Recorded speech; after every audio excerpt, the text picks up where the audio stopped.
I'm Kevin, and I'm refuting Leanne Gonzalez's claim, and her major claim is surrogacy is the best way to overcome infertility. And her secondary claims are: 1, surrogacy brings a family to one that cannot conceive. 2, other options to infertility can be risky with many side effects. And 3, surrogacy offers the best positive aspects. My response to her first claim, which is surrogacy brings a family to one that cannot conceive, is that adoption makes sure that even if both adults in a family are infertile, they can still have a child to raise and nurture, saying that surrogacy is not the only way. And one of her subtopics is that some families cannot have children due to being infertile. Well, once again, adoption makes sure that even if both adults are infertile, they can still have a child to raise. Another topic she has is some families have problems because of extreme weight levels. A person who wants to bring another life into this world needs to be more responsible and take care of their bodies better. How can they care for another life when they can't even take care of their own? And it's just responsibility. Another subtopic is some women cannot conceive because they are too old. When women past the age of 32, their eggs are less vital than when they're in their 20s, so they have a harder chance of reproducing. Now, raising a child at this age would mean that by the time the child turns 18, the parent would be 50. And when people get older, illnesses like osteoporosis, depression, and Alzheimer's take in.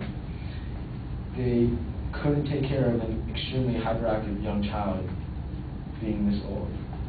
So it's basically saying, like, the older you get, it's just more you should be taking care of a young child. Her last subtopic in this first claim is that other factors resulting in families not being able to conceive are smoking, alcohol consumption, caffeine, and sexual practices.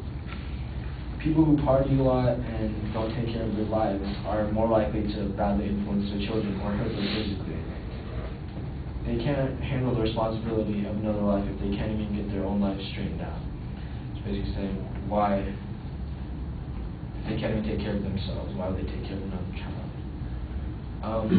Now, her secondary claim is that other options to infertility can be risky with many side effects. And my response to this is that there are still complications in surrogacy. Surrogacy is not perfect. For example, last year in India, there was a foreign surrogate mother, which means that they took sperm and eggs and they put it in another woman, which is kind of like outsourcing surrogacy. So they took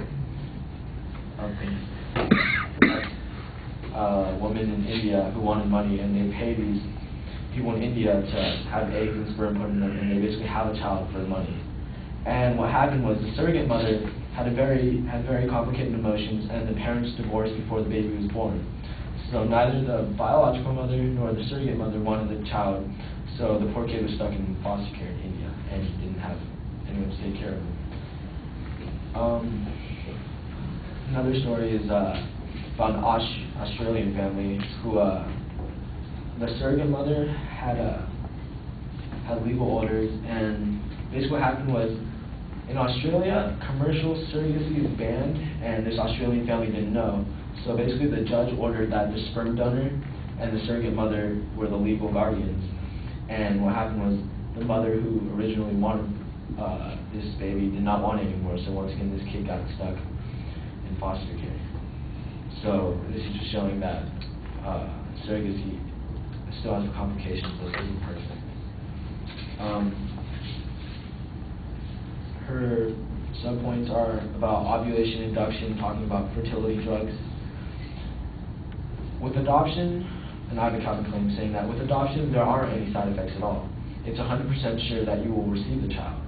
And adoption is a simple process that if you have a good history and no shady background behind you, and you haven't committed any crimes in the past, you are perfect for adoption, and there's no chance of pain or chances of any death, which is other things besides surrogacy offer. Now, her last secondary claim is that, her third one is that surrogacy offers the best positive aspects. Now this claim saying that surrogacy offers the best positive aspects is a value claim. She has no basis on what the best is. She's saying that surrogacy offers the best, but she has no backing on what it is. This is just her opinion saying that surrogacy is the best positive aspect, and it's not backed by any professional or statistic, so it's just a value claim. And in conclusion, adoption is a different and better way than surrogacy with no dangers or risks at all.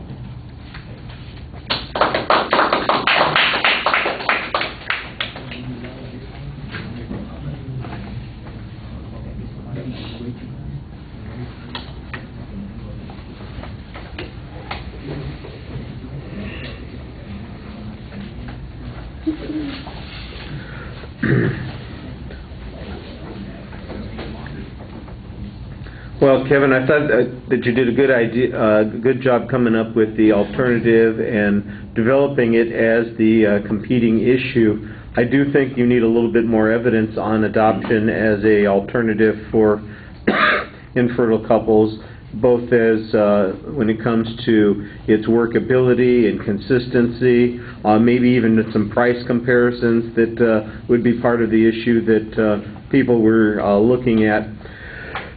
You get sidetracked a little bit into some other arguments that I think there's a whole series of assertions on here about why people might be infertile, and you in essence seem to be suggesting, good, they shouldn't be parents in the first place. They're too old, they smoke too much, they're fat pigs, they're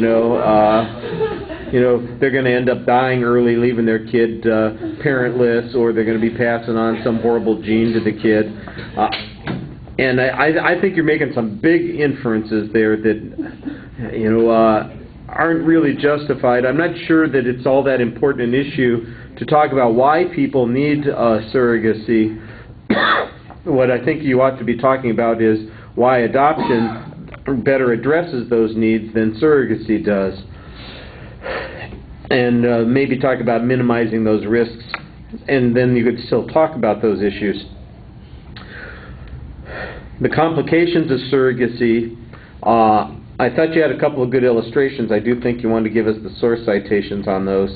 And then the challenge on the criteria about what makes something best. That is a value claim. I think you're right on that point. And since the advocate doesn't really come up with a criteria for best, I'm wondering why you don't. And then it doesn't say, here's why adoption is best, because it gives you control, guaranteed outcome, it minimizes the risks, and it doesn't have the same legal consequences that you find around the world. That would be a simple way of making that best comparison. All right, thank you.